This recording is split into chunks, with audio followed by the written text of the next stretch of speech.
সোনা নিয়ে তো অনেক কথা হয় তাই না? কিন্তু যদি বলি আমাদের হাতে যে স্মার্টফোন বা ভবিষ্যতের জন্য যে সোলার প্যানেল তৈরি হচ্ছে তার আসল শক্তি যে ধাতু থেকে আসে তার গল্পটা সোনার চেয়ে কোনো অংশে কম আকর্ষণীয় না। আজ আমরা সোনার আড়ালে থাকা সেই ধাতু মানে রূপার আসল ক্ষমতা আর ভেতরের কথা জানব। একদম ঠিক, সোনা সবসময়ই আলোচনার কেন্দ্রে থাকে, কিন্তু রূপা হল সেই গোপন শক্তি যা পর্দার আড়াল থেকে আমাদের আধুনিক বিশ্বকে চালাচ্ছে। এর কারণ হল রূপার দামটা শুধু এর সৌন্দর্য বা ইতিহাসের ওপর নির্ভর করে না। এর আসল শক্তি লুকিয়ে আছে আধুনিক প্রযুক্তি আর শিল্পে এর অপরিহার্য ভূমিকার মধ্যে, আর এটাই একে একদম অনন্য করে তুলেছে। হাজার হাজার বছর ধরে আমরা রূপাকে মুদ্রা বা অলংকার হিসেবেই দেখে এসেছি, কিন্তু আজকের দিনে এর পরিচয়টা তার চেয়েও অনেক বড়। চলুন এর এই দারুণ দ্বৈত ভূমিকাটা একটু ভেঙে দেখা যাক। আচ্ছা, এই যে দ্বৈত ভূমিকা বলা হচ্ছে, এর মানেটা আসলে কি? সোজা কথায়, রূপা একই সাথে দুটো ভিন্ন ধরনের কাজ করে। একদিকে এটা সোনার মতোই একটা নিরাপদ বিনিয়োগ যা মুদ্রাস্ফীতির সময় আমাদের সম্পদকে সুরক্ষিত রাখে। আবার অন্যদিকে এটা এমন একটা কাঁচামাল যা ছাড়া আধুনিক শিল্প প্রায় চলতেই পারে না। এই বিশেষ কম্বিনেশনটাই একে একই সাথে স্থিতিশীলতা আর ভবিষ্যতের সম্ভাবনা দুটোই দিয়েছে। আর এখানে বিষয়টা সবচেয়ে মজার। ভেবে দেখুন, পৃথিবীতে এখন যত রূপা উৎপাদন হয় তার অর্ধেকেরও বেশি কিন্তু গয়না বা কয়েন বানানোর জন্য ব্যবহার হয় না, বরং সরাসরি চলে যায় বিভিন্ন শিল্প কারখানায়। এর মানে হল প্রযুক্তির যে কোনো অগ্রগতির সাথে রূপার দাম সরাসরি জড়িয়ে আছে। একবার ভাবুন তো, আমাদের প্রতিদিনের জীবনে এর ব্যবহার কোথায় কোথায়। হাতের স্মার্টফোন বা ল্যাপটপের সার্কিট বোর্ড থেকে শুরু করে পরিবেশবান্ধব সোলার প্যানেল আর বৈদ্যুতিক গাড়ির খুব জরুরি কিছু উপাদান পর্যন্ত সবখানেই কিন্তু রূপা আছে। কারণ বিদ্যুতের সেরা পরিবাহক হিসেবে রূপার কোনো বিকল্প নেই। বিশ্ব যত প্রযুক্তির দিকে ঝুঁকছে, রূপার চাহিদাও ঠিক ততটাই বাড়ছে।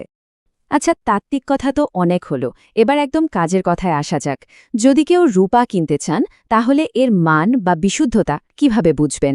বাংলাদেশে এই পুরো বিষয়টা মানে এর মান নির্ধারণ থেকে শুরু করে বাজার নিয়ন্ত্রণ সবকিছুই করে বাংলাদেশ জুয়েলার্স সমিতি অর্থাৎ বাজুস। ঠিক সোনার মতোই বাজুস রূপার জন্য মূলত 4টা প্রধান ক্যাটেগরি ঠিক করে দিয়েছে। 22 ক্যারেট হল সবচেয়ে বিশুদ্ধ, যেটা বিনিয়োগের জন্য সবচেয়ে ভালো। আর ক্যারেট যত কমতে থাকে, টেকসই করার জন্য অন্য ধাতুর মিশ্রণ তত বাড়ে, তাই ওগুলো গয়নার জন্য বেশি চলে।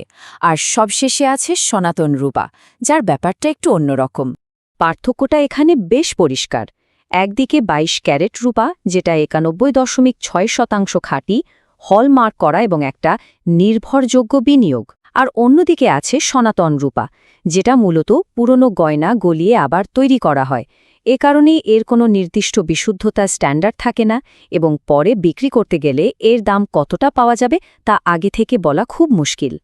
ঠিক আছে, এবার আসা যাক সেই তথ্যে যার জন্য হয়তো অনেকেই অপেক্ষা করছেন। চলুন একেবারে নিউজ বুলেটিনের মতো করে জেনে নেওয়া যাক, আজ বাংলাদেশের বাজারে রূপার অফিসিয়াল দাম কত যাচ্ছে।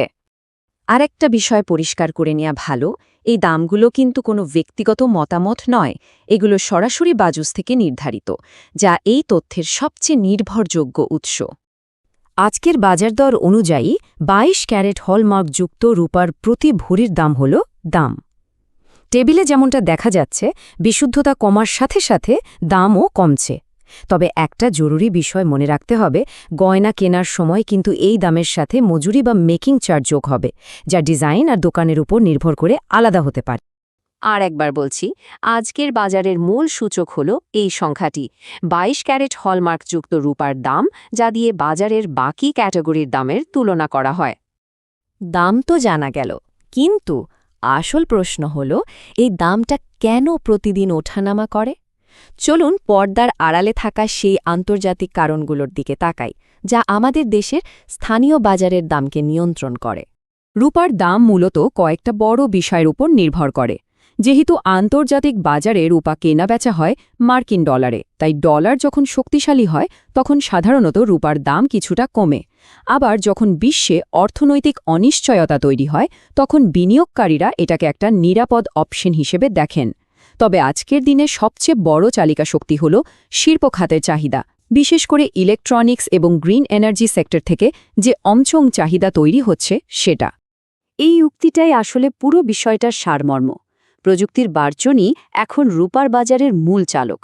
যখন চীন বা আমেরিকার মতো বড় অর্থনীতির দেশগুলোতে শিল্প উৎপাদন বাড়ে, তখন বিশ্বজুড়ে রূপার চাহিদা বেড়ে যায়, আর সেই ঢেউটা সরাসরি আমাদের দেশের বাজারেও এসে লাগে। বেশ, আলোচনার একদম শেষে চলে এসেছি।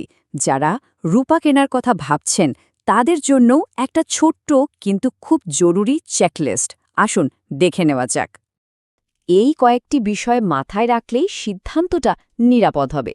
মানে, সবসময় পরিচিত আর বিশ্বস্ত দোকান থেকে কেনা, ভালো দাম পাওয়ার জন্য হলমার্ক চিহ্ন দেখে 22 বা 21 ক্যারেটকে গুরুত্ব দেওয়া, ক্যাশ মেমোতে ক্যারেটের উল্লেখ আছে কিনা তা চেক করা, আর অবশ্যই মজুরির ব্যাপারটা মাথায় রাখা।